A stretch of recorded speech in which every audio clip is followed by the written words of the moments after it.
It's probably the largest industry that you don't really know that much about. Road freight still carries the vast majority of what we all consume on a daily basis. There's a lot more efficiency that you can eke out of the market.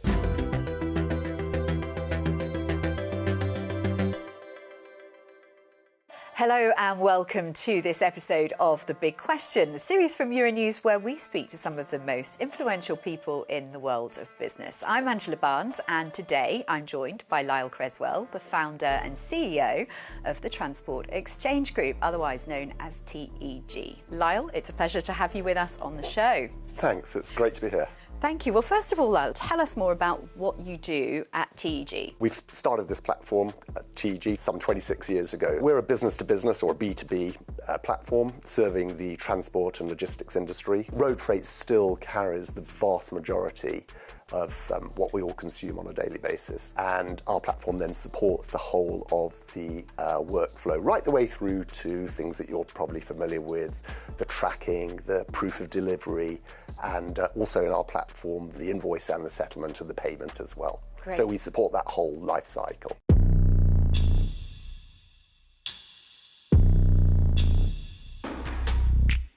The truck driver shortage in 2025, 444,000 unfilled driver positions. That's nearly doubling from 2024. That's really quite severe. How concerned should Europe be? The driver workforce, unfortunately, is aging very substantially. I read that nearly 50%, for example, of German truck drivers are over the age of 55. But this is, it's following the trend that you probably see in many other industries as well. The traditional long-haul road freight in Europe meant that drivers would be away for days, if not sometimes weeks, from their home base. So you can imagine it doesn't appeal to everybody. Obviously, that Germany sits at the centre of Europe's freight network. If road transport and the lack of drivers becomes so serious, how quickly would that economic impact spread, do you think, across Europe? Yes, it's a serious problem. There's no doubt about it. Well, I think the marketplace actually adapts. And if I talk about TEG for a moment here, yes. One of our kind of, raison d'etre has been from the very start, has been how we can actually do more with the same capacity. Because as something like road freight becomes increasingly difficult to perform, and whatever the reason, whether it's the fuel prices or driver shortage, what we do obviously is make it easier and more friction-free to actually transact and to find that capacity. So we've always thought that actually there's a lot more efficiency that you can eke out of the market at the same time. And now the EU also, Lyall, has targets to reduce greenhouse gas emissions for all transport. I've got here that heavy-duty vehicles currently make up about 6% of the EU's total emissions, and the Fit for 55 legislation is mandating a 45% reduction by 2030. So does this seem feasible in your view? So it's fascinating to see the electrification of the industry. It's changing. I mean, people's perspectives change pretty frequently on that. There are now certainly alternatives available within the marketplace. They're just gradually starting to roll these out. In fact, on the way to the studio this morning, I saw a truck and trailer that was 100% electric.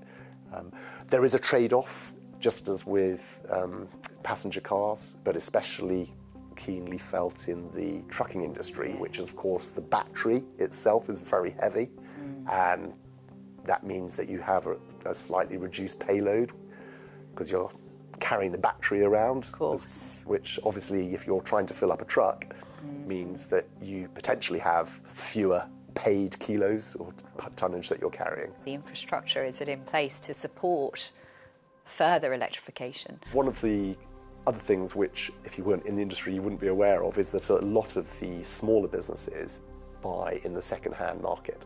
If you're only just buying a new electric truck today, it's probably going to take 6, 7, 8 years for that to work its way down into the second-hand market. And the other issue is what's going to be the resale value of that anyway in 5, 6, 7 years' time. The industry is under a lot of pressure from every angle.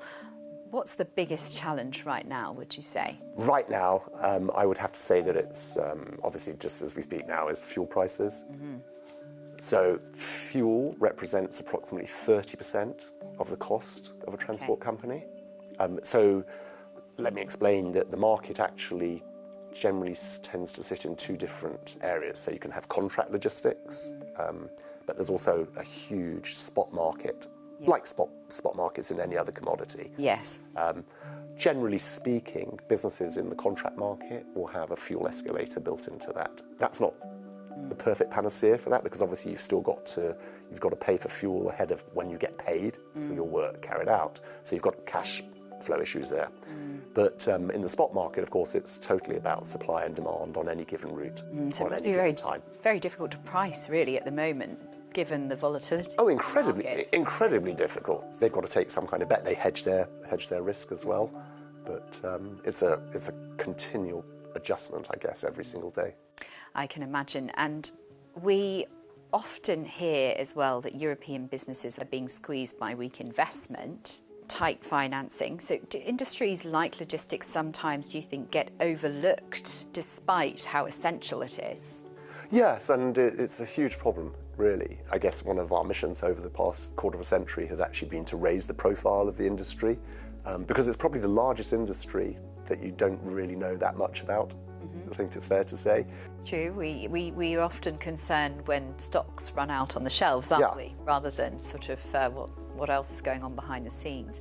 So given that, what one change would you most like to see from governments or regulators to try and improve investment in the industry? I'd like to see them actually have a better and a deeper understanding of the challenges that the businesses that we serve face on a daily basis. As you say, one of the problems is that nobody really outside of the industry pays too much attention to it until there's a shortage of something. So raising the profile of the industry and actually understanding its importance, I think, is the best thing that we could see there. From a TEG perspective, Yes. I'd like to see better regulation on payment terms within the industry. It's all too easy for, especially very, very large businesses to extend payment terms to suppliers, and that's a problem for the businesses because they're operating on such tight margins. The fuel price, is a given, but who can influence that? There's no single government can influence that at all. There have been so many kind of initiatives over the years, but some of those things, as we've talked about, such as the driver shortage, are quite difficult to address simply because it's a structural problem. Well, Lyall Cresswell, it's been a pleasure to speak to you. Thank you very much for sharing your insights with us on The Big Question.